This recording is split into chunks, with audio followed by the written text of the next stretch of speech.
In a world blended with the sweetness of sugar and the vulgarity of violence, Bella takes a bite of both and discovers what it means to live again free from the societal pressures in an uncanny steampunk Victorian setting. From the confines of the family setting, where social structures can create human perceptions, to the impact of coming into contact with the real world. We follow Bella, a unique individual, on an adventure that changes everything for her. This is 2 takes, and this is 1 shot, an analysis of the film Poor Things.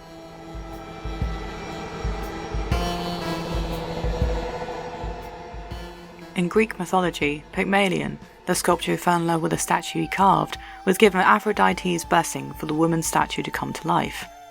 What's interesting is the reason for this wanting of the perfect woman that he sculpted. According to Ovid's Metamorphoses, Pygmalion saw the daughters of proprietors practicing prostitution, which made him detest the faults beyond measure which nature has given to women. Choosing to remain celibate and concentrate on his sculpting, he fell in love with his creation. A myth concentrating on the fancy of an ideal woman created by male specifications, innocent, untouched, without the complications of a real-life woman. This is further explored in the Ruby Sparks episode. But in this instance, does this sound familiar? Bella Baxter, to have a grown woman's body but the mind of an infant, grows her mentality extremely quickly in a world where women are viewed as property. From leaving the lavish mansion with Godwin, her beloved father figure creator, to venture into the world experiencing utter delights and furious jumping. Becoming bored with Wedderburn's controlling nature, she ventures off into the world and discovers herself as a prostitute in Paris. What's funny is the creation, the perfect woman, according to many male leads such as Duncan Wedderburn, Max McCandles and her ex-husband, becomes the very thing that apparently doesn't make her perfect, a prostitute. And what's clever is that it's a fuck you to the original myth, and to the men in the film that hate this impure way of using one's own body because Bella does this all by choice. As liz.substack.com beautifully puts it, whatever else you might criticise about the movie, the creation does surpass the creator by choosing to be something else. The thing created comes into her own. It is not to say that it is against the use of one's own body to see fit, and in my opinion, it's not entirely a feminist film as a whole, and nor is it entirely about the male gaze.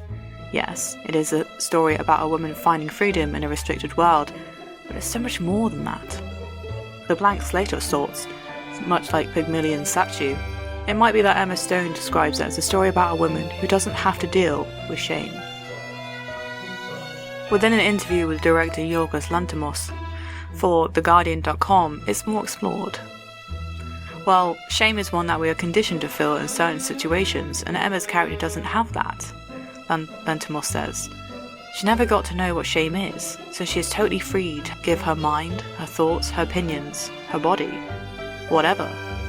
I'm minded of his own description of the film as being a woman who has a second chance. He slightly rephrases the description now, reconfiguring it as being a human being that has a chance in the world. Someone who hasn't been moulded in a very specific manner to perceive the world in a certain way. She gets to start clean, and that gives her a far freer view on things. She's a 28-year-old woman who, up until then, had lived a life that obviously didn't satisfy her, and she comes back with a blank slate, able to start again, and to own that life.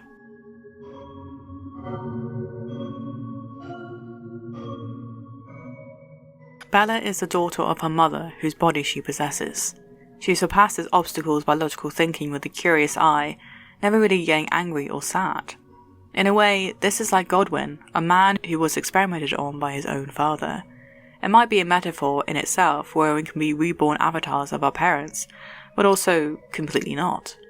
Godwin and Bella are not bound by blood, but the nature of their relationship has Bella growing up in a fascinatingly curious place that reminds me of the worlds of Tim Burton brought to life. She understands scientific words and phrases but does not know what a banana is. The use of surrealism and extreme stylization makes this world seem like an unsettling dream. Furthermore, the colour schemes are black and white at the beginning to perhaps represent others' views on Bella, to when Bella goes on adventures with the sky replicating a doorway into another colourful universe. It's quite clever that through colour, or lack of it, we can see her maturity flourishing further down the line. As independent.co.uk writes, Whimsical humour and misogynistic violence sit side by side. Bella is the wholly innocent, discovering man's depravity and viciousness. Bella refuses to be victimised, instead seeing each interaction as another meal for her hunger for experience.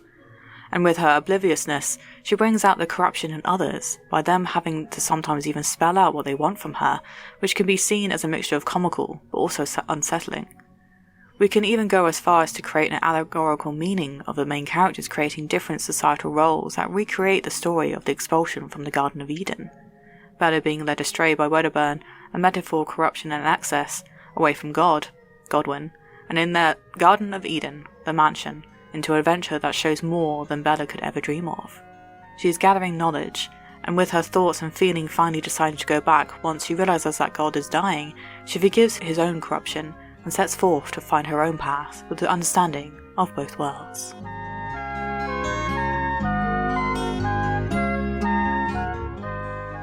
It's fascinating to watch Bella grow in terms of her emotional and intellectual maturity in such a short space of time. From the evolution of childhood with a few basic and selfish emotions without understanding the consequences, such as the scene with the frog, to a focus of sensation, the teenage absorption of everyday wonders, to a somewhat adult that manifests the internal morals and self-definition that places their will into the world. Many of her reactions and decisions have made me question her choices and primarily her reactions, ultimately forgetting that she is not who you think she is. It's interesting that through the promise of adventure with essentially a stranger, Bella leaves her father, Godwin, and Max, her fiancé, by chloroforming them.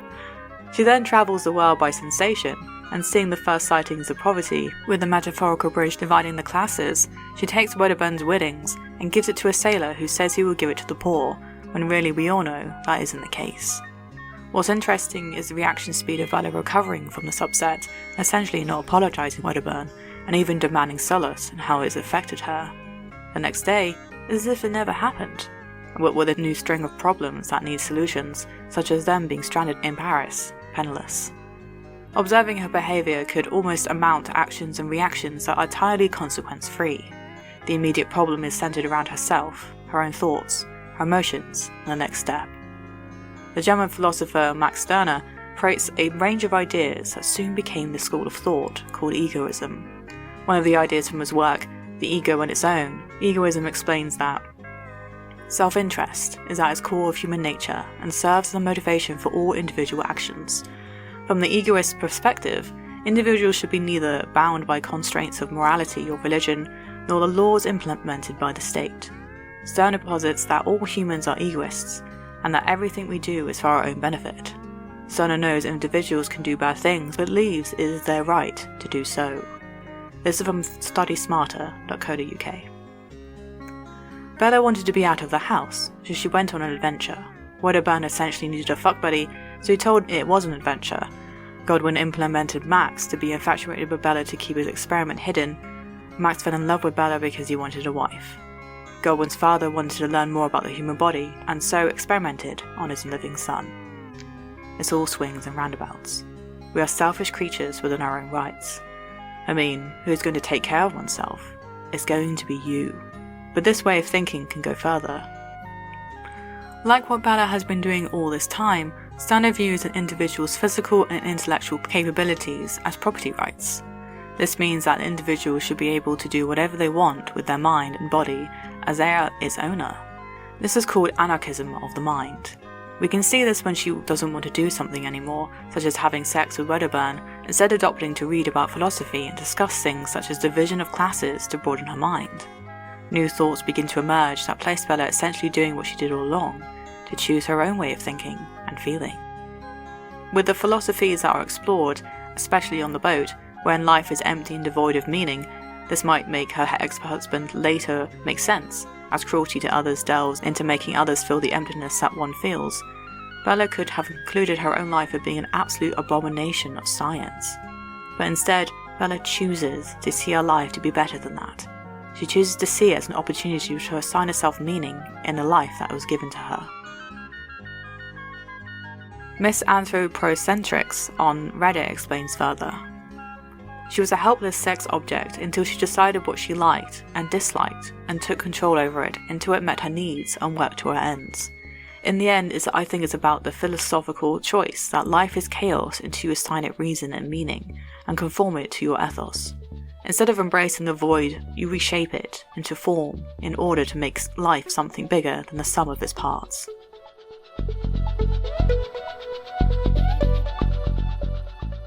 So, from the journey of observing Bella's mental growth, seeing the hunger of her experience, whether it be good or bad, broaden horizons to choose the eventual outcome of our future plans. The film itself, with the use of fisheye lens, colour palettes that emphasise almost a different world, and the wardrobe of a steampunk Victorian age that is just outside of our grasp, we see a creation go forth and experience many things that humanity has to offer. A film that shows no shame in being who you are, a film presenting a freedom in finding out oneself whilst concentrating on a moment in time wherein others want to possess, control, or use you. But what could be more fascinating than finding Bella be oblivious with these threats and finding solutions to strange problems? People think she's mentally disabled, perhaps even thinking she's a poor thing, a poor dear, having to live in blissful ignorance to the horrors around her. But I disagree. Bella, being her mother and her daughter, does not want your sympathy. The people she encounters have already determined their worth, have accepted their fate. Bella has not. So who is really a poor thing in this scenario? What are your thoughts on what was discussed in this episode? Comment and let me know to open up a conversation. Like and subscribe for more content of this nature, and come talk to me on Twitter or Instagram. Better yet, support the show on my Patreon to help a creator such as myself with learning on the go. Each like, each comment, each subscriber fuels the motivation I need to make better and better content for yours truly. Come say hi, and thanks for watching.